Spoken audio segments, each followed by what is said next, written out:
What's going on, y'all? So this is my walkthrough of my Rails project for the Flatiron School. Basically, what I decided to do was create some like companion software for this school that kind of works together with their PowerSchool database, but adds some functionality that a lot of the administrators have been asking for, which is just like a quick snapshot of student profiles that uses some graphs and data visualizations to allow them to quickly kind of view students' progress, as well as post some comments to just kind of share ideas with other school administrators. So without further ado, you can log in, you can sign up. I'm going to just log in via Google because that's what's quickest.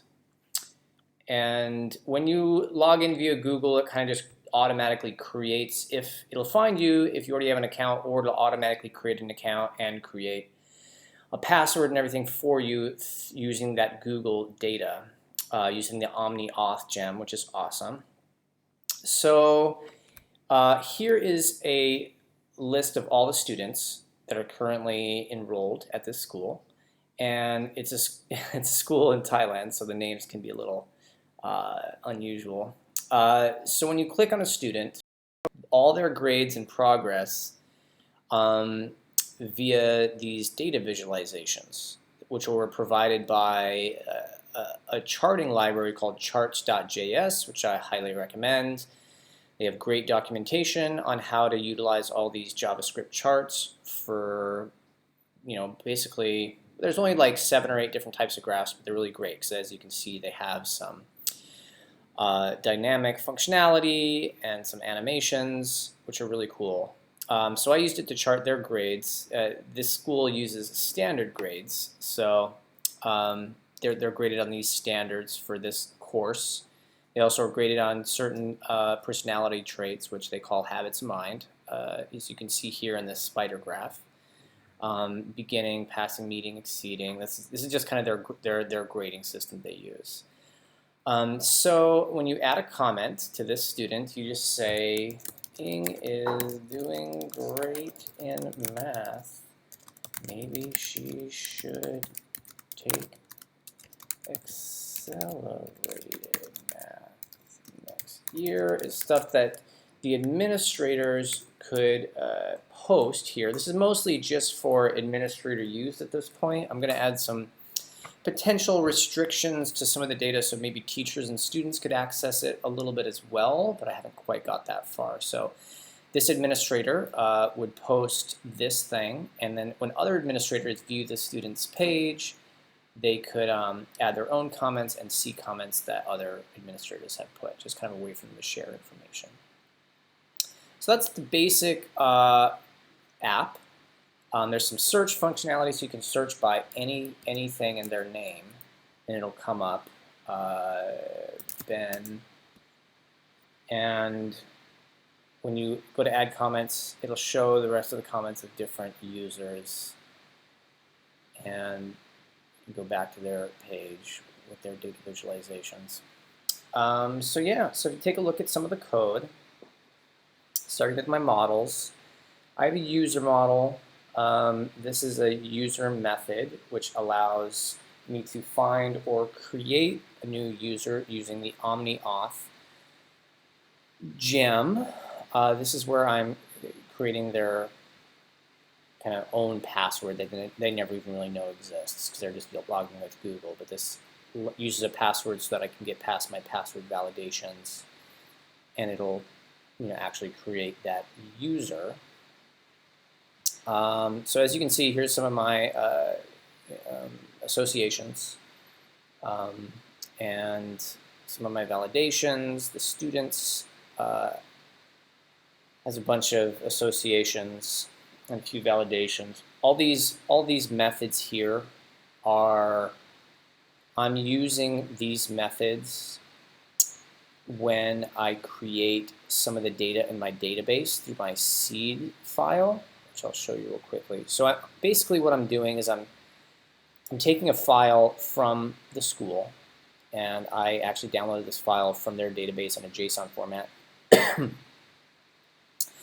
so that I could iterate through these JSON sets. JSON is basically just an array of hashes or objects, depending on what language you're in, and creating my database. This creates all my different, database points.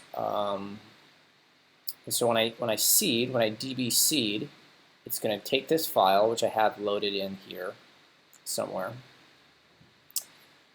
in data, and it's going to seed my database. And so then I can use it for my app. Eventually, I want to make this connect to their database via an API, and so I can just use an API to generate this stuff in real time from a URL, which I would change all this up here, obviously.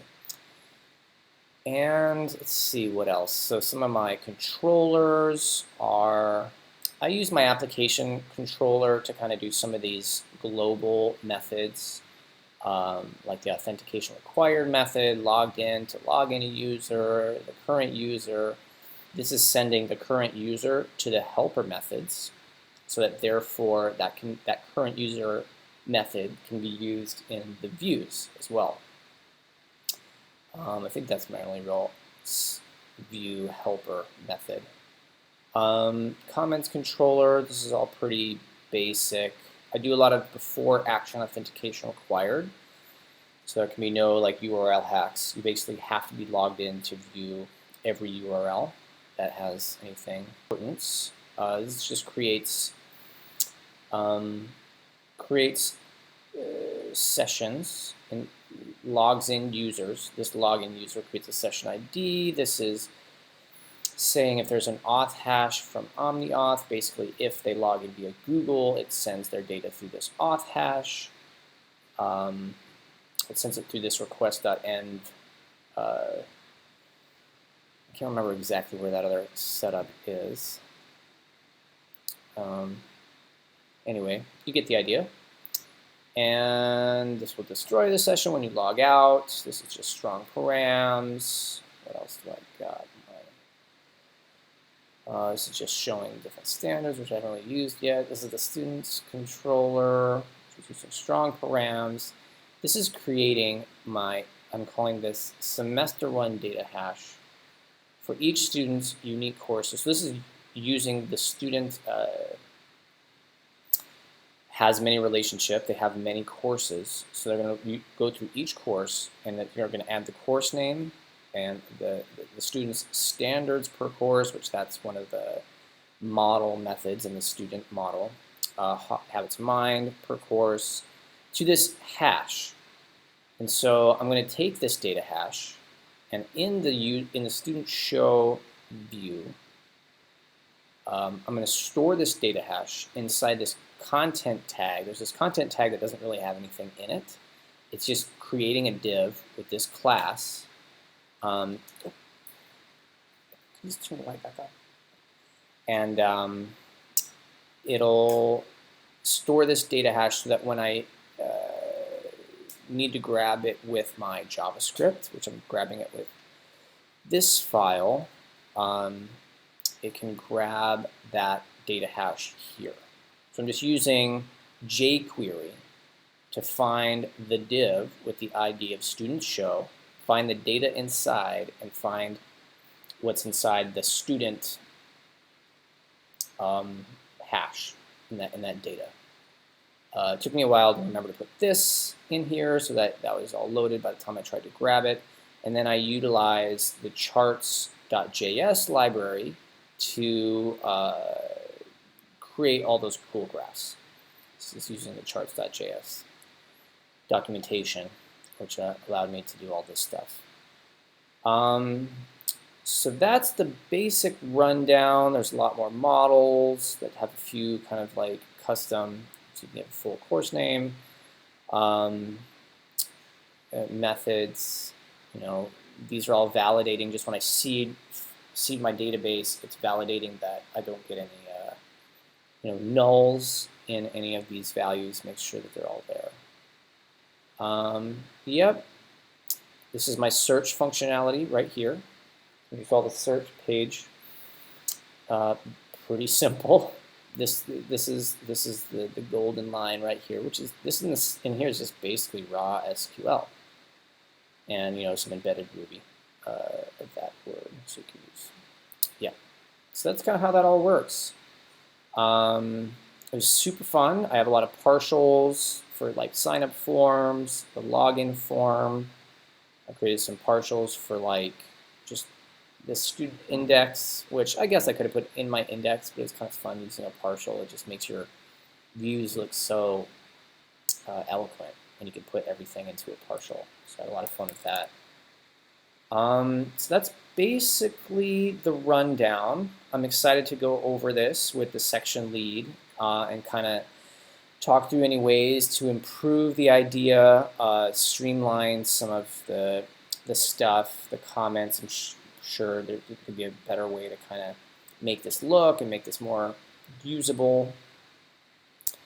So yep, that's basically it. Thanks for watching, and I will now submit this project and look forward to hearing back from you guys soon.